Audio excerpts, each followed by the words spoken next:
Açtı bir gemi vurdu kalbime yara Dere harabede durur ele bakardı yollara Giden de yol nenem kimi eli koyardı divara Eli koyardı divara Ya Zehra dedim hayaldasan nene Dedim hayaldasan nene O ağladı ben ağladım Dedim hayaldasan nene Dedim hayaldasan nene Dedim O ağladı ben ağladım Ben ağladım O derde bir kızları Hecalet oldu Şam'ide Veren de can o xəstə can Kıyamet oldu Şam'ide Kıyamet oldu Şam'ide Dedim rubabet can nene Dedim rubabet can nene O ağladım ben ağladım Ben ağladım mazlum Mevla Mevla Hüseyin Seni gördüm bir gün Düşüp sen gordalar Başın yok peykerde Düşmem bakırdı Ben yetimce dadem olan oldu Hüseyin Benim söndü Hüseyin Ağardı başım Sana ben ağlamasam Hami kurban olun Sana ben Ölüm Hüseyin Sinami Ölüm Hüseyin Sinami ağlamasam Sen hemen ağlamasam Canım sen hemen Sinemi de ağlamasam Sinemi Sen garabi bağlamasam bakırdı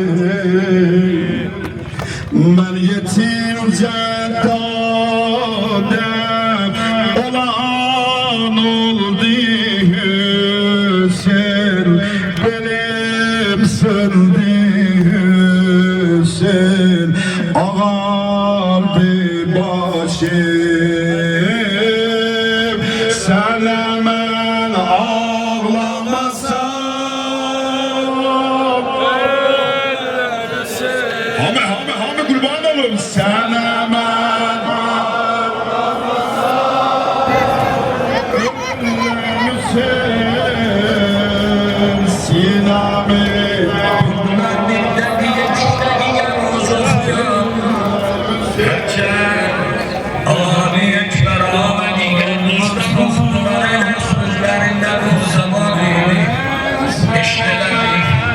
Ama bir roza olmadılar, o da ibadet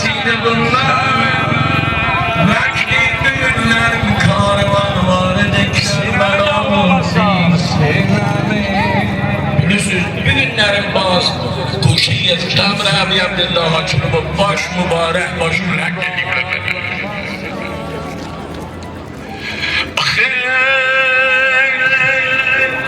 زینب کبرا نیاد من düştü که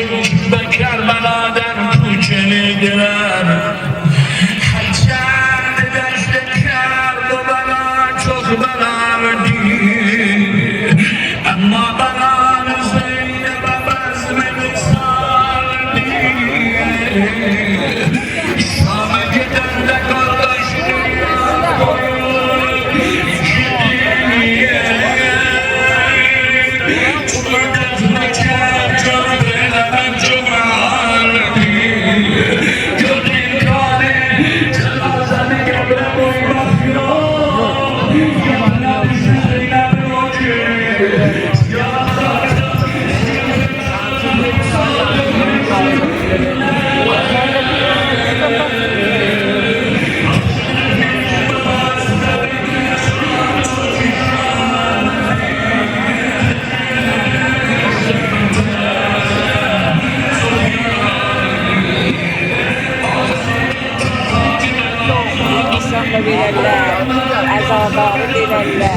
و جلوه‌ای از شکوه و وحدت شهرستان خود رو به نمایش. خب نشان وحدت و زنده نگه داشتن یاد و خاطره اسلام هستش که پس از 1400 سال هنوز دوباره ادامه داره و از همه مهمتر پیام خونخواهی رو داره، اینکه در هیچ بازه زمانی و هیچ وقت زیر بار ستم نریم. حتی امام حسین با شهادتشون این رو به ما نشون میدن که مرگ با عزت بهتر از زندگی با ذلت هستش و همین چیزی هستش که الان ما در مملکت خودمون هم میبینیم. حاضریم شهید بشیم اما زیر بار ستم، زیر بار ظلم و استکبار جهانی نریم و این اباحت و اقتدار ایرانی رو به تمامی جهان نشون بدیم و این اربعین رو، این خونخواهی رو، این شهادت طلبی رو و این وحدت رو به کل جهانیان برسونیم. ببینید یک بخشش مربوط به نظام آموزشی ما میشه. حالا آموزش و پرورش ما باید حالا درست کار میکرد که حالا متاسفانه درست کار نکرد. یک بخشی مربوط به فضای مجازی و رسانه ها میشه که باید بیشتر نظارت بشه. متاسفانه میبینیم همونطور که میفرمایید رسانه های غربی بیشتر کار کردن. حالا بعضی رسانه ها هستن که ایرانی هستن ولی غربی هستن، پیام غربی رو دارن القا میکنن. حالا بهتر مسئولین در این بازه بیشتر کار کنن، همونطوری که در مثلا نظامی کار میکنن این رو در رسانه ها هم بیشتر انجام بدن. حالا خانواده ها میتونن که